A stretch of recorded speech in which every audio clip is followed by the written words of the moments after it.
पवन सिंह और क्वीन शालिनी की जोड़ी ने जमाया रन।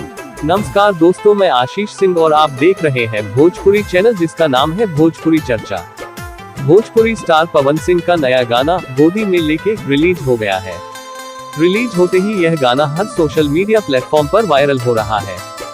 दिलचस्प बात तो यह कि गाने को रिलीज हुए अभी एक दिन भी पूरा नहीं हुआ है, लेकिन अभी भी इसे 2 मिलियन से अधिक लोगों द्वारा देखा जा चुका है। पवन सिंह जिस भी अदाकारा के साथ काम करते थे उनकी जोड़ी हिट हो जाती है। वैसे बताते चले कि पवन सिंह और क्वीन शालिनी की जोड़ी अब तक कई हिट गाने दे चुकी है और अब अगला नंबर गोदी में लेके गाने की है।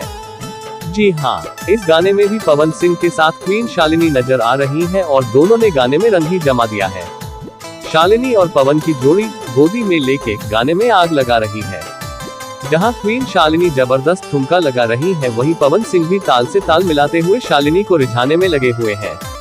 गाने में दोनों की कमाल की एनर्जी और डांस देखने को मिल रहा है। गोदी में लेके सॉन्ग को पवन सिंह के साथ शिल्पी राज ने अपनी आवाज दी है। लिरिक्स विजय चौहान ने लिखे हैं, म्यूजिक आर्या शर्मा ने कंपोज किया है। गोदी में लेके गाना बेहद धमाकेदार है, जिसे अब तक 2.8 मिलियन बार देखा जा चुका है। तो दोस्तों, इसी के साथ आज की खबर पूरी हुई। दोस्तों, खबर आपको कैसी लगी हमें कमेंट बॉक्स के माध्यम अपनी राय जरूर दें। और अगर जानकारी आपको अच्छी लगी हो तो प्लीज हमारे चैनल को लाइक, शेयर और सब्सक्राइब करना ना भूलें। आखिर मेरा आपसे इतना बोलने का हक तो बनता ही है।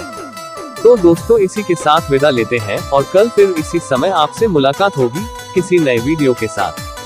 तब तक के लिए आप अपना ख्याल रखें, स्वस्थ रहें और मस्त रहें। धन्यवाद।